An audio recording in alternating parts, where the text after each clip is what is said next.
Ya, pada bagian ini saya akan membahas seminar Biblikos episode ke-8 yang diberi judul secara provokatif untuk menyatakan kesalahan dari Lembaga Alkitab Indonesia.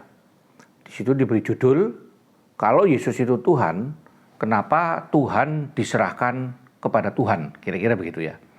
Nah, saya harus mendengarkan seminar ini sampai saya download dan saya ulang-ulang, saya takut salah dengar. Karena ini tidak seharusnya dilakukan oleh seorang dokter. Tapi saya baru sadar bahwa ini memang menggambarkan kondisi teologi atau posisi yang dianut. Yang menurut saya adalah bau doketisme.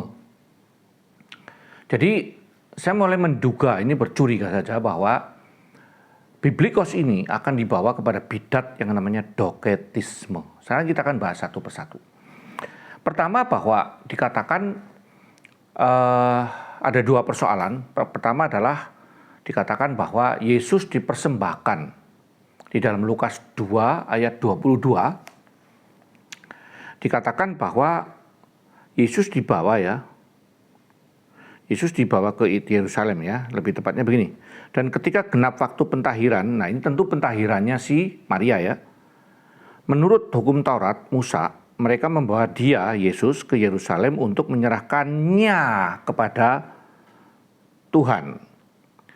Seperti ada tertulis dalam hukum Tuhan, semua anak laki-laki sulung harus dikuduskan bagi Tuhan. Nah, ini menarik sekali.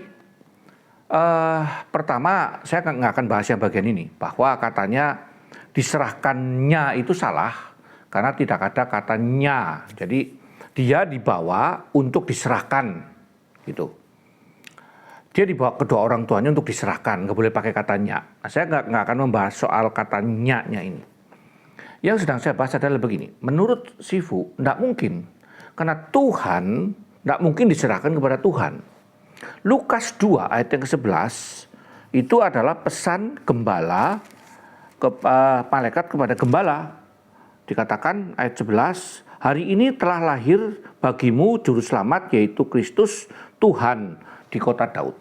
Nah, jadi dia mengatakan begini, kalau di situ dikatakan bahwa hari ini lahir juru selamat Tuhan di kota Daud atau Kristus Tuhan di kota Daud, lalu Tuhan itu diserahkan kepada Tuhan gitu.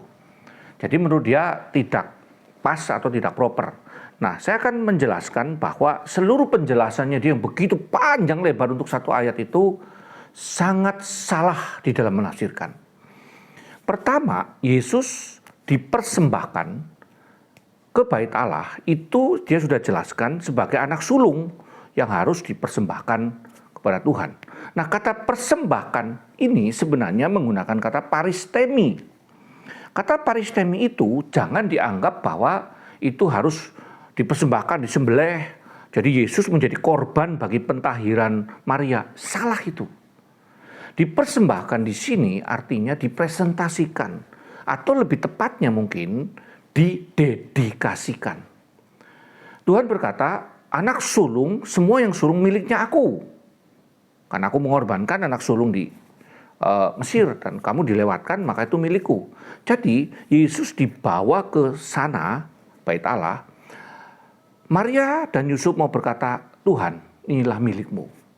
Nah, kata paristemi ini juga dipakai dalam Roma 12 ayat 1. Persembahkanlah tubuhmu sebagai persembahan yang hidup.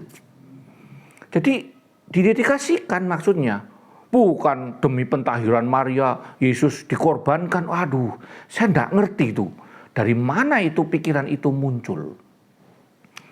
Lalu yang kedua, kok Tuhan dipersembahkan kepada Tuhan? Ini mesti jangan keliru. Berita yang malaikat katakan kepada para gembala itu, engkau akan menemui satu bayi dengan dibungkus lampin. Itu para gembala itu tidak akan menerima atau menganggap bahwa itu adalah Tuhan Yahweh. Jadi Yahweh diserahkan kepada Yahweh. Tidak. Tetapi kata Tuhan atau kurios ini itu memang dipakai untuk Tuhan. Nah, sebagai Mesias yang diharapkan akan menjadi pemimpin, bahkan mereka sampai hari ini berpikir pemimpin itu fisik, sehingga mereka akan dipanggil Tuan. Jadi kata kurios tidak selalu dipersepsikan atau disamakan atau diartikan sebagai Yahweh yang di dalam Perjanjian Lama adalah Adonai. Nah, dengan demikian Lukas 2 ayat 11 yang mengatakan hari ini muncul telah lahir bagimu seorang Kristus yang akan menjadi Tuanmu. Nah, tidak harus dipahami sebagai Yahweh. Nah, baru di dalam 22 ayat 22 dan 23 diserahkan kepada Yahweh. Jadi kata kurios ini ada dua pengertian. Nah, kenapa? Karena kata kurios itu misalnya di dalam Efesus 6 ayat yang kelima dikatakan, hai para hamba-hamba, tunduklah kepada kuriosmu, Tuanmu. Nanti pemilik kebun anggur juga disebut dengan kurios. Nah, ini jadi persoalan. Jadi pertama kata paristemi itu bukan disembelih, dikorbankan seperti kambing dikorbankan, tidak. Tetapi didedikasikan. Tentu sebagai anak sulung yang didedikasikan, yang sudah ada di dalam ayat 23, sesuai dengan peraturan Musa, bukan berarti Yesus dipersembahkan sebagai korban bagi pentahiran Maria. Itu salah sekali itu. Jadi tidak bisa diartikan seperti itu. Yang kedua, kata Tuhan itu tidak selalu menjadi Tuhan. Gitu ya, jadi dua hal ini. Tuhan dalam pengertian Allah ya, Yahweh, yang memang dipanggil sebagai Tuhan atau Adonai atau Tuhan itu. Jadi tergantung konteksnya ada di mana. Nah, yang ketiga adalah memang sebagai manusia ya harus didedikasikan. Ini sesuai dengan peraturan dari kitab Musa untuk dipersembahkan anak sulung. Nah, ini yang menarik begini. Saya terus terang aja menjadi curiga karena ini adalah bau-bau doketisme. Apa itu doketisme? Doketisme adalah ajaran yang tidak percaya bahwa Yesus adalah turun sebagai manusia.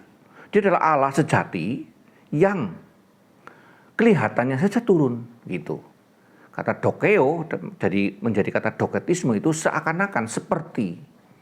Jadi Yesus tidak benar-benar turun. Nah, apakah biblikos ini akan diarahkan kepada doketisme? Nah, perhatikan, doketisme ini bahkan di zaman Yohanes, rasul yang paling akhir hidup, di sekitar abad pertama tahun 90-an, itu sudah dikutuk sebagai antikris. Mari kita lihat di dalam 1 Yohanes 4, ayat yang ke-2. Ya, mungkin Anda nanti bisa membaca sendiri. Ini saya agak lambat ini ya membacanya. 1 Yohanes. Tuh, kalau lagi diburu-buru malah. Nah, 1 Yohanes 4 ayat yang kedua dan ketiga. Dikatakan begini. Demikianlah kita mengenal Roh Allah. Setiap orang yang mengaku bahwa Yesus Kristus telah datang sebagai manusia berasal dari Allah. Dan setiap roh yang tidak mengaku Yesus tidak berasal dari Allah. Roh itu adalah roh antikristus dan memang dia telah kamu dengar bahwa ia akan datang dan sekarang ia sudah ada di dalam dunia. Jadi saya kaget mengapa saya ulang-ulang. Kok seorang dokter apakah tidak mengerti istilah kenosis, yaitu mengosongkan diri jadi manusia sehingga bisa berdarah, lapar, murni. Sehingga waktu itu tentu Maria tidak akan pernah tahu bahwa ini adalah Yahweh. Konsep nanti itu akan berkembang. Sehingga mereka melihat ini adalah manusia biasa seperti mereka, Mesias, dibawa ke bait Allah untuk dipersembahkan. Nah, sehingga dengan demikian, Maria itu ya tahunya Yesus itu bukan Allah. Maria itu tahunya Yesus itu Mesias memang yang diurapi, bahkan ada roh Allah ada di dalam dirinya. Ya oke itu. Tetapi apakah Yesus sebagai Yahweh itu dan Allah itu sendiri, apakah orang tuanya tahu? Tidak tahu. Belum tahu tepatnya. Nah, dengan demikian, jika Sifu ini menganggap bahwa Yesus sebagai Allah tidak boleh diserahkan kepada Allah, Ini hanya ada dua kemungkinan. Dia betul-betul salah tafsir, tapi menurut saya tidak sebodoh itu. Karena dia terkenal pandai, sehingga dapat doktor dalam 5 tahun. Yang kedua yaitu, dia tidak mengakui Yesus sebagai manusia datang. Dan ini tentu adalah doketisme.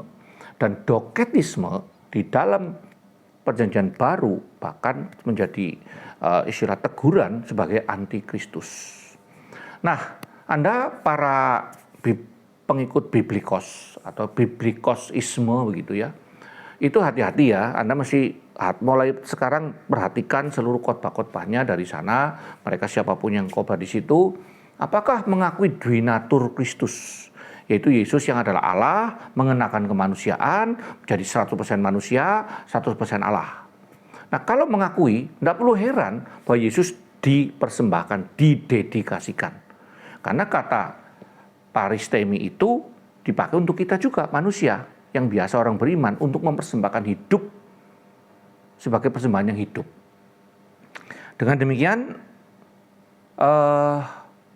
semua saya harap sudah mulai mengerti bahwa pertanyaan Tuhan kok diserahkan kepada Tuhan?